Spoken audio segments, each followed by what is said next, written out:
하나, 둘, 셋. 안녕하세요. 최웰프코치입니다. 안녕하세요. 최웰프코치입니다. 흔히 비만인 사람은 영양 과잉이기 때문에 무조건 섭취량을 줄이는 것이 맞다고 생각하지만 사실 비만 중에 영양 결핍인 사람이 많기 때문에 비만일수록 제대로 먹는 것이 필요합니다. 비만은 영양 과잉이 아닌 칼로리 과잉이며 비만은 신체 내 염증, 활성산소, 독성 지방이 쌓이며 나타나는 현상입니다. 이를 해소하기 위해 몸에 부족한 영양소는 채우고 과도한 영양소를 제거하는 것이 체중 감량에 도움이 됩니다. 과도한 영양소를 성공적으로 없애기 위해서는 힘들고 지치는 일련의 과정을 잘 극복해야 합니다. 먹는 것 하나하나에 신경을 써야 하고 칼로리 또한 계산해야 합니다. 하지만 다이어트에 관한 정보는 너무 많아서 어디서는 먹어도 되는 것이 어디서는 먹으면 안 되는 음식들이 있습니다. 오늘 전해드릴 이야기, 다이어트 할 때 피해야 하는 음식.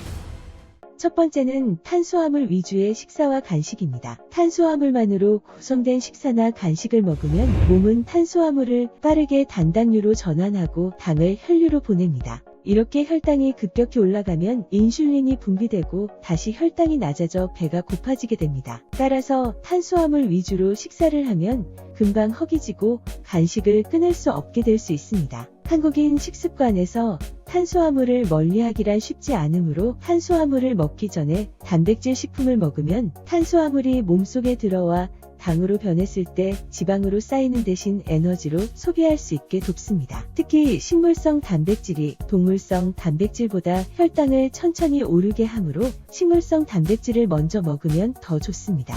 두 번째는 저칼로리 음료입니다. 음료수가 비만의 원인이 된다는 비판에 직면한 제조사들은 최근 칼로리를 제로로 낮춘 제품들을 경쟁적으로 출시하고 있습니다. 칼로리가 없고 탄산이 들어간 음료는 포만감을 주어 다이어트에 도움이 된다고 착각하기 쉽지만 제로 칼로리 음료만 마시는데도 비만인 사람도 많으며 연구 결과에 의하면 제로 칼로리 음료를 섭취하면 오히려 체중이 증가한다는 보고도 있습니다. 이는 인공감미료에는 당이 없어 뇌가 칼로리 보충을 위해 더 많은 음식을 요구하기 때문이며 저칼로리 제품은 비타민이나 무기질 등 필수 영양소도 부족한 경우가 많은데 저칼로리 음식을 장기적으로 섭취하면 몸의 기초대사량이 낮아져 많이 먹지 않아도 살이 찌는 체질로 변할 수 있습니다. 아주 가끔 제로칼로리 음료를 마시는 건 상관없지만 장기적으로 섭취한다면 총 칼로리가 섭취가 증가할 가능성이 있습니다. 세 번째는 저칼로리 과자입니다.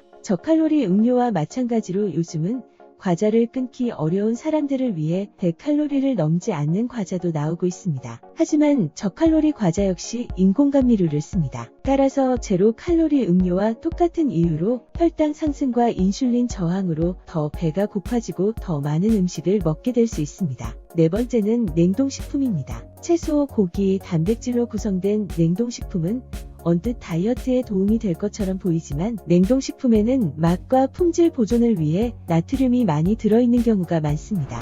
염분 과다 섭취는 몸을 붓게 만들 수 있고 설탕이 든 음료수를 더 많이 마시게 할 수 있으므로 냉동식품을 먹어야 한다면 저염식인지 확인 후 섭취하는 것이 좋습니다. 마지막 다섯 번째는 저지방 음식입니다. 지방이 체중을 늘린다는 건 편견입니다. 연구에 따르면 저지방 음식을 자주 섭취하는 사람들이 오히려 더 비만이라고 합니다. 일부에서는 다이어트를 하기 위해 지방이 들어있는 음식을 전혀 먹지 않는 사람도 있습니다. 하지만 지방은 체내 세포막을 구성하는 필수 성분이므로 지방을 전혀 먹지 않으면 오히려 쉽게 피로를 느끼고 외부 충격과 온도 변화에 민감하게 됩니다. 따라서 지방이라고 무조건 섭취를 피하지 말고 오메가3 지방산이 풍부한 호두, 땅콩, 아몬드 등 견과류와 올리브유 등의 식물성 기름을 꾸준히 먹는 것이 좋습니다. 또한 저지방 음식은 포만감을 주지 못해 결국 다시 탄수화물이 들어간 음식을 찾게 만들기 때문에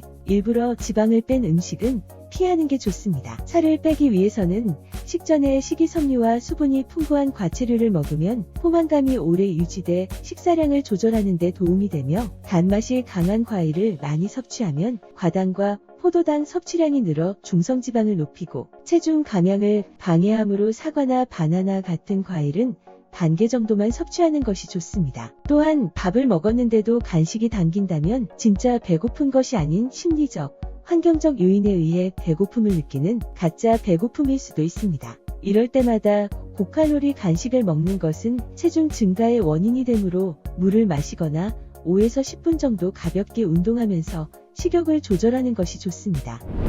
건강의 차이가 곧 인생의 차이다. 시청해주셔서 감사합니다. 행복한 하루 되시길 바랍니다.